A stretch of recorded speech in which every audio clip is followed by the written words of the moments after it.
ನಮಸ್ಕಾರ, ಆದಾಬ್, ಜೈ ಭೀಮ್. ನಾನು ನಿಮ್ಮ ಭಾಗ್ಯನಾರಾಯಣ ಬೊಗ್ಗವರಪು. ನೀವು ನೋಡ್ತಾ ಇದ್ದೀರಿ ಸುದ್ದಿ ಸರ್ಕಲ್. ಅರಬ್ ರಾಷ್ಟ್ರಗಳಲ್ಲಿರುವಂತಹ ರಾಜರುಗಳ ಅರಮನೆಗಳನ್ನ ಸುಟ್ಟು ಬಿಸಾಕ್ತಿವಿ, ಧ್ವಂಸ ಮಾಡಿ ಹಾಕ್ತಿವಿ ಅಂತ ಇರಾನ್ ಎಚ್ಚರಿಕೆ ಕೊಟ್ಟಿದೆ. ಸೊ ಅಂತಹ ಎಚ್ಚರಿಕೆಯನ್ನ ಯಾಕೆ ಕೊಟ್ಟಿದೆ, ಯಾವ ಹಿನ್ನೆಲೆಯಲ್ಲಿ ಕೊಟ್ಟಿದೆ ಅನ್ನೋದನ್ನು ತಿಳಿಸ್ತೀನಿ. ಅದರ ಜೊತೆಗೆ ಅಮೆರಿಕದ ಅಧ್ಯಕ್ಷ ಡೊನಾಲ್ಡ್ ಟ್ರಂಪ್ ಒಂದು ಘೋಷಣೆಯನ್ನು ಮಾಡಿದ್ದಾರೆ. ಯುದ್ಧ ಮುಗಿದು ಹೋಯಿತು, ಯುದ್ಧ ಮುಗಿದು ಹೋಯ್ತು ಅಂತ. ಅದರ ಹಿಂದಿನ ಷಡ್ಯಂತ್ರ ಏನು ಮತ್ತು ಅದಕ್ಕೆ ಅಮೆರಿಕದಲ್ಲಿರುವಂತಹ ರೂಲ್ಸ್ ಯಾವ ರೀತಿಯಾಗಿ ಕಾರಣ ಆಗ್ತಿದ್ದಾವೆ, ಆ ರೂಲ್ಸ್ ಪ್ರಕಾರ ಟ್ರಂಪ್ ಆ ಘೋಷಣೆ ಮಾಡಲೇಬೇಕಿತ್ತು. ಇಲ್ಲದೆ ಹೋದರೆ ಟ್ರಂಪ್ಗೆ ದೊಡ್ಡ ಮುಖಭಂಗ ಆಗ್ತಿತ್ತು ಅಮೆರಿಕದಲ್ಲಿ. ಅದನ್ನು ಸಹ ವಿವರಿಸುವಂತಹ ಪ್ರಯತ್ನವನ್ನು ಮಾಡ್ತೀನಿ.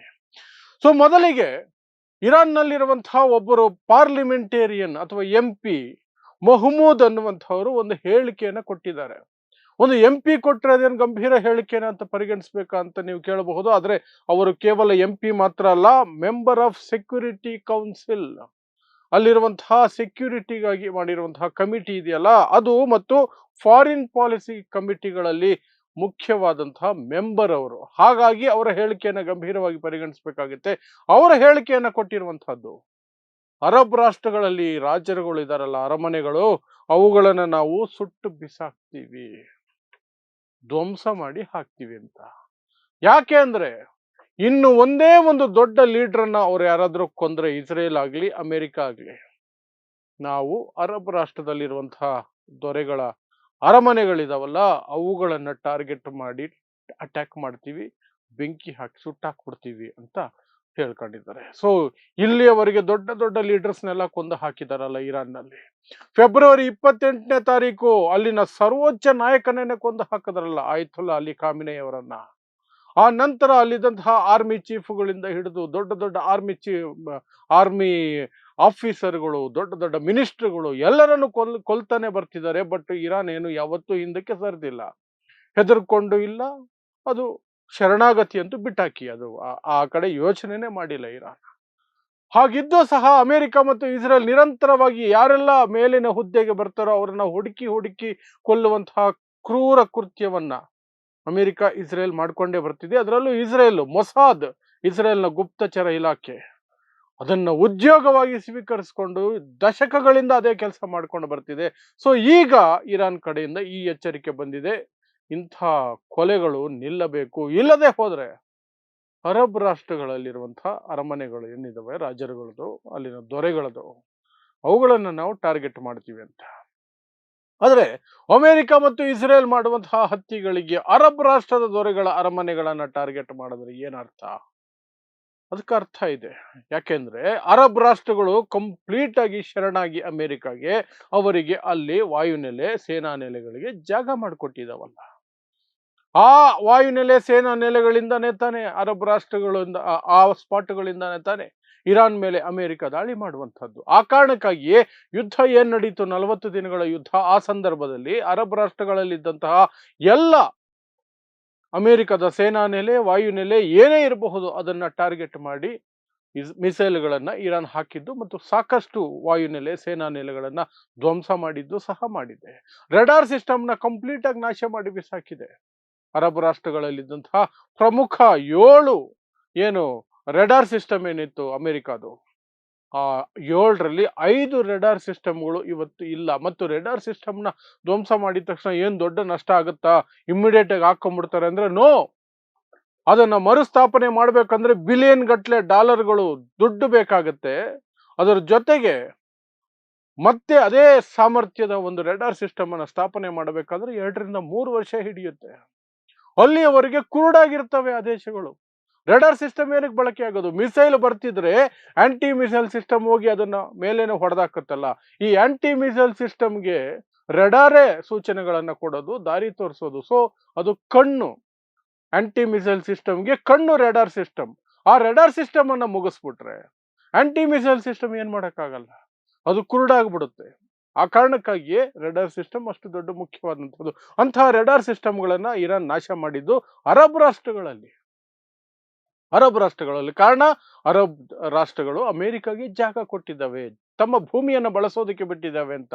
ಕೇವಲ ಅವುಗಳ ಸೇನಾ ನೆಲೆ, ವಾಯು ನೆಲೆಗಳನ್ನು ಮಾತ್ರ ಟಾರ್ಗೆಟ್ ಮಾಡಿಲ್ಲ. ಅರಬ್ ರಾಷ್ಟ್ರಗಳಲ್ಲಿರುವಂತಹ ಅಮೆರಿಕ ಕಂಪನಿಗಳನ್ನು ಸಹ ಇರಾನ್ ಟಾರ್ಗೆಟ್ ಮಾಡ್ತು, ಡ್ರೋನ್ ಅಟ್ಯಾಕ್ಗಳನ್ನು ಮಾಡ್ತು, ಮಿಸೈಲ್ಗಳನ್ನು ಹಾಕ್ತು. ಸಾಕಷ್ಟು ಅಮೆರಿಕದ ಕಂಪನಿಗಳು ಇವತ್ತು ಅರಬ್ ರಾಷ್ಟ್ರಗಳಿಂದ ಹೊರ ನಡೀತಾ ಇದ್ದಾವೆ.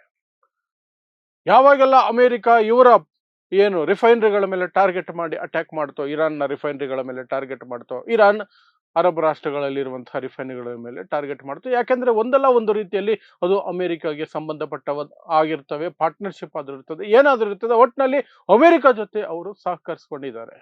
ಆ ಕಾರಣಕ್ಕೆ ಇರಾನ್ ಮಾಡೋದು. ಸೊ ಈಗಲೂ ಸಹ ಇರಾನ್ನ ಇನ್ನೊಬ್ಬ ನಾಯಕನ ಹತ್ಯೆ ಏನಾದ್ರೂ ಆದ್ರೆ, ಅದು ಯಾವುದೇ ಸ್ತರದ ನಾಯಕ ಆಗಿರಬಹುದು, ನಾವು ಅರಬ್ ರಾಷ್ಟ್ರಗಳ ಅರಮನೆಗಳನ್ನೇ ಟಾರ್ಗೆಟ್ ಮಾಡ್ತೀವಿ, ಸುಟ್ಟು ಬಿಸಾಕ್ಬಿಡ್ತೀವಿ ಅವುಗಳನ್ನ ಅಂತ ಬೆದರಿಕೆಯನ್ನ ಹಾಕಿದ್ದಾರೆ. ಅದು ಒಂದು ಕಡೆ. ಆದರೆ ಇನ್ನೊಂದು ಕಡೆ ಅಮೆರಿಕ ಅಥವಾ ಡೊನಾಲ್ಡ್ ಟ್ರಂಪ್, ಅಮೆರಿಕ ಅಧ್ಯಕ್ಷ ಡೊನಾಲ್ಡ್ ಟ್ರಂಪ್ ಯುದ್ಧ ಮುಗಿದಿದೆ, ದ ವಾರ್ ಇಸ್ ಓವರ್ ಅಂತ ಘೋಷಣೆ ಮಾಡ್ಕೊಂಡಿದ್ದಾರೆ. ಇದರಲ್ಲಿ ಆ ವಾರ್ಗೆ ಹೋಗಬಾರ್ದು ಅನ್ನೋದು ಒಂದು, ಮತ್ತೆ ವಾಪಸ್ ಹೋಗೋದಕ್ಕೆ ಟ್ರಂಪ್ಗೆ ಧೈರ್ಯನೂ ಇಲ್ಲ, ಮನಸ್ಸು ಇಲ್ಲ. ಯಾಕೆಂದ್ರೆ ಸಿಕ್ಕಾಪಟ್ಟೆ ನಷ್ಟ ಆಗಿದೆ. ಇಸ್ರೇಲ್ ಮಾತು ನಂಬ್ಕೊಂಡು, ನೆತನ್ಯಾಹು ಮಾತು ನಂಬ್ಕೊಂಡು ಯುದ್ಧಕ್ಕೆ ಹೋಗಿದ್ದು ತಪ್ಪಾಯಿತು ಅನ್ನುವಂತಹ ಮನವರಿಕೆ ಅಮೆರಿಕ ಸೇನೆಗೂ ಆಗಿದೆ, ಟ್ರಂಪ್ಗೂ ಆಗಿದೆ. ಯಾಕಂದ್ರೆ ಇರಾನ್ ಆ ಮಟ್ಟದ ತಿರುಗೇಟನ್ನು ಕೊಡ್ತು.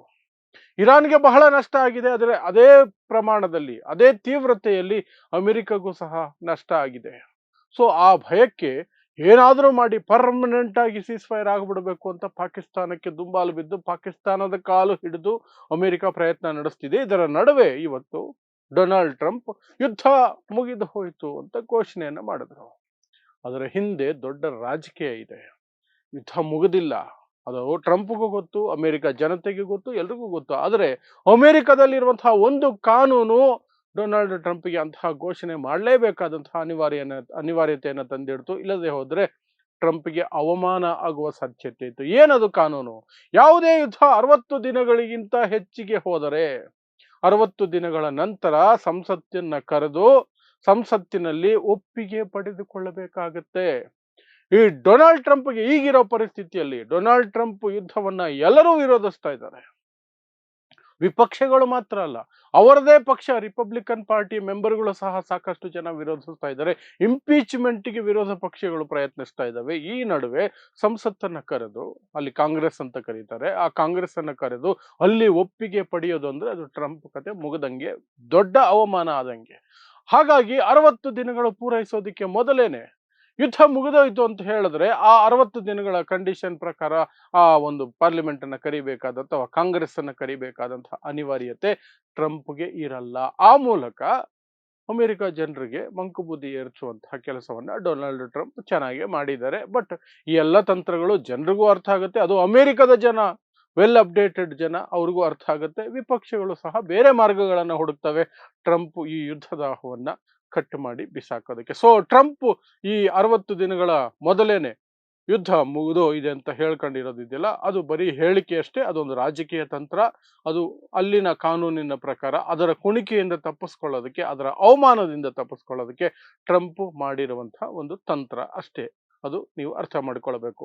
ಸೊ ಹಾಗಾದ್ರೆ ಯುದ್ಧ ಏನಾಗ್ತಿದೆ? ಮಾತುಕತೆಯ ಪ್ರಯತ್ನಗಳು ನಡೀತಾನೆ ಇದೆ.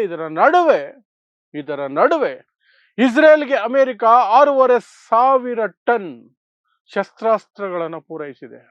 6,500 ಟನ್ ಅಂದ್ರೆ ಇಸ್ರೇಲ್ ಮತ್ತೆ ಇರಾನ್ ಮೇಲೆ ದಾಳಿಗೆ ಸಿದ್ಧತೆಯನ್ನು ಮಾಡ್ಕೊಂಡಿದೆ. ಈ ಬಾರಿ ಇಸ್ರೇಲ್ ಮಾತ್ರನೇ ದಾಳಿಗೆ ಹೋಗುತ್ತೆ, ಅಮೆರಿಕ ನೇರವಾಗಿ ಯುದ್ಧದಲ್ಲಿ ಪಾಲ್ಗೊಳ್ಳೋದಿಲ್ಲ ಅನ್ನುವ ಸೂಚನೆಗಳು ಸಿಗ್ತಾ ಇದ್ದಾವೆ. ಸೊ ಏನಾಗುತ್ತೆ ಗೊತ್ತಿಲ್ಲ. ಮಾತುಕತೆ ಅಂತೂ ಮುಂದಕ್ಕೆ ಹೋಗ್ತಾನೆ ಇಲ್ಲ.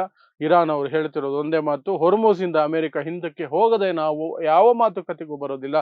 ಯುದ್ಧ ಅಂದ್ರೆ ಯುದ್ಧ, ವಿ ಆರ್ ರೆಡಿ. ಅದು ಇರಾನ್ನ ಮೊದಲಿನಿಂದಲೂ ಸಹ ಬರ್ತಿರುವಂತಹ ಒಂದು ನಿಲುವು ಅಷ್ಟೇ. ಇದಿಷ್ಟು ಈಗ ಯುದ್ಧ ಏನು ಶಾಂತಿ ಮಾತುಕತೆ, ಯುದ್ಧ ವಿರಾಮ, ಇದರ ನಡುವೆ ಕನ್ಫ್ಯೂಷನ್ ಅಲ್ಲಿ ಹೋಗ್ತಿದೆಯಲ್ಲ, ಅದರ ನಡುವೆ ಅಮೆರಿಕ ಮತ್ತು ಇಸ್ರೇಲ್ ನಡುವಿನ ಯುದ್ಧದ ಕುರಿತಾಗಿ ಈಗ ಬಂದಿರುವಂತಹ ಅಪ್ಡೇಟ್. ಸೊ ಇಂತಹದೇ ವಿಶೇಷ ಸುದ್ದಿಗಳಿಗಾಗಿ ನೋಡ್ತಾ ಇರಿ ಸುದ್ದಿ ಸರ್ಕಲ್. ನಾನು ನಿಮ್ಮ ಭಾಗ್ಯನಾರಾಯಣ ಬೊಗವರಪು.